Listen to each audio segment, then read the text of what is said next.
What an honor. Hi, everybody. Hope you're enjoying dinner.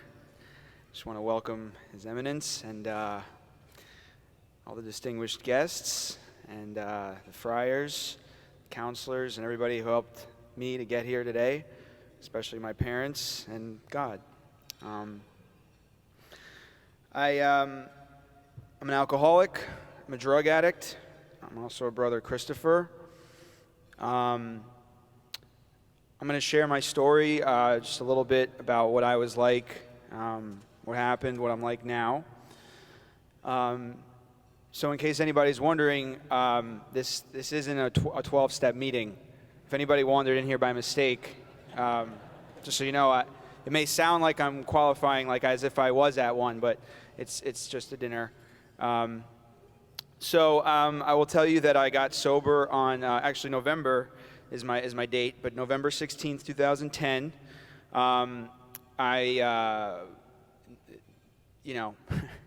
November 15th was a very bad day in my life. I was on death's doorstep. I really was. I was being driven from court, where I had to go because I had a felony possession charge, to another treatment facility where I would wait until a bed at St. Christopher's was available. St. Christopher's was like the big leagues. It was the last house on the block for an addict and an alcoholic like myself. I did not want to go to this place because I knew that they were going to ask me to do stuff that was really hard, my whole life was about doing stuff the easy way, and that's really my story. My story is I just wanted to have fun. I wanted to party. I wanted the easier, softer way. I just wanted to feel good, and I did that as often as I could and as much as I could, and for a while it worked. It really did. I had a lot of friends. Come from a great family. Things were working out pretty well, and then it just stopped working. But I couldn't stop. I had progressed from just drinking a little bit on the weekends to drinking a lot, to trying different drugs, to doing different drugs all the time, and then by the end of my using, I was living out of my car with my also homeless girlfriend. We were both IV cocaine and heroin addicts, and I was in trouble with the law too, and I didn't even want to stop. I didn't think I had a problem. I wanted to be left alone. I wanted to figure it out. I had this huge ego that just thought that I could take care of it. And I'm really grateful that I couldn't. I was given one last opportunity, as you might have heard in the video, to try and do things a little bit differently. And I went kicking and screaming, but I went. And I got to St. Christopher's in early December, and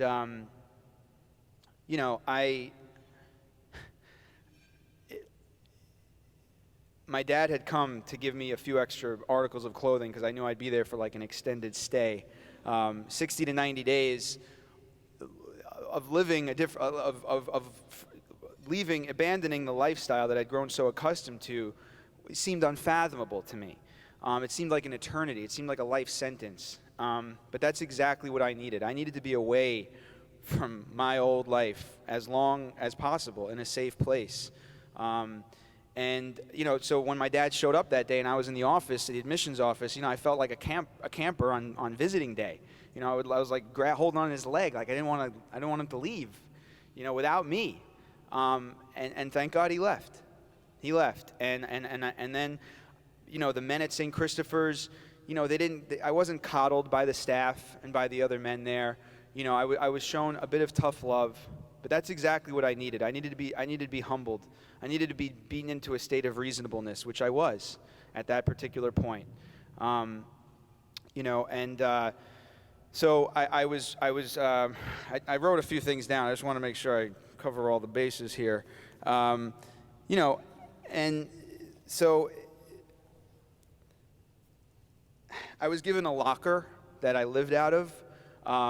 My entire life had been reduced to the trunk of my car. I wasn't allowed in my parents' house because I would The only times I would come home were to do things like steal out of my mom's wallet her credit cards, and the only times we would visit my ex-girlfriend's house was to break in to steal jewelry to pawn. So they didn't really like us hanging around too often. That's why I was living in a car, and so I just basically moved my trunk into a locker. But like I thought like I at least could have been given a walk-in closet, but they didn't have those there. And I was given a job. I was given a job to do. And the last thing I wanted to do at that particular point was work without getting a paycheck. And of course, I wound up in the maintenance department. We were in charge of tasks like removing the urinals from the bathroom walls and cleaning behind them with hoses, shoveling all the ice and snow around the mountainside during the blizzards of 2010 and 2011. It was real clean fun. I felt like Mike Rowe on an episode of Dirty Jobs. But it was one of the best things that ever happened to me. It actually gave me self-worth and esteem back.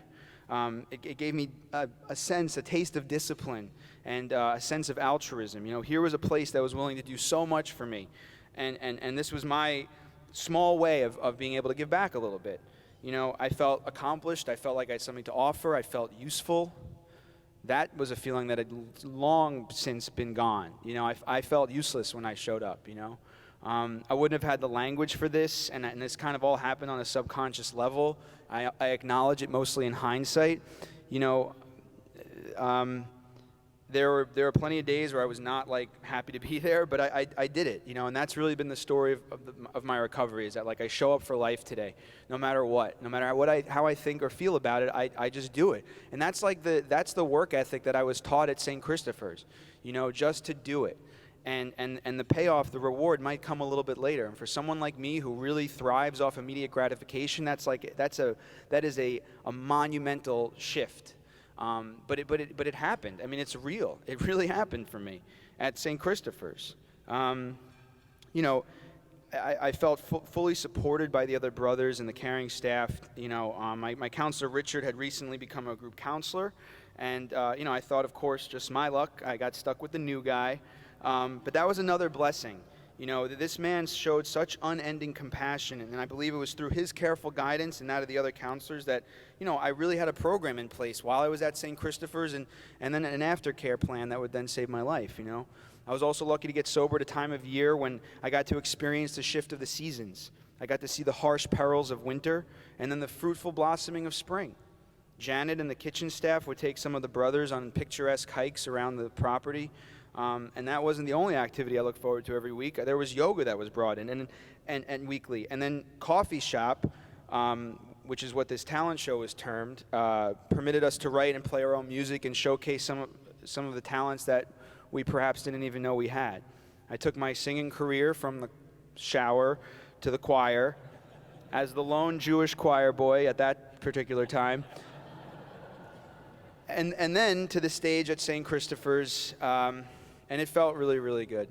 Unfortunately, for me, probably also fortunately for you guys, I left that career on the mountain. But I got other gifts instead. I've had the opportunity to stay connected with some of the other men that I was there with. I'm grateful for that. My counselor and I communicate often.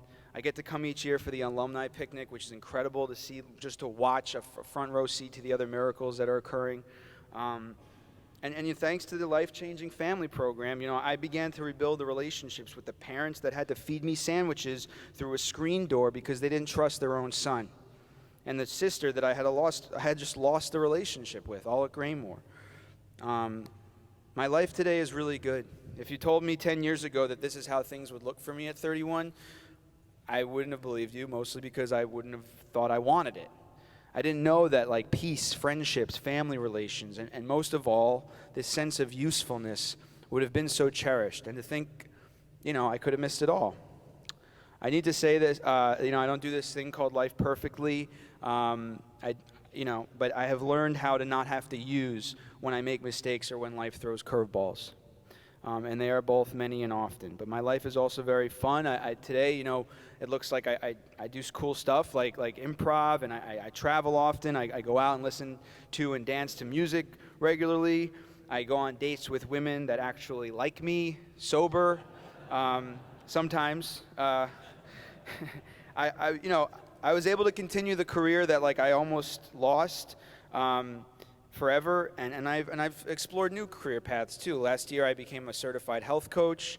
I'm returning to college this year to finally finish my undergrad. I basically do all the things that I wasn't supposed to be able to do. I face my fears today, you know, and well, for the most part. I take opposite actions. I do the things that give my life meaning, and the results are pretty good. And it all started right here with the Friars on Bear Mountain. I am forever indebted to you all, and I wish for everyone a happy, healthy, safe, and simple year. Thank you.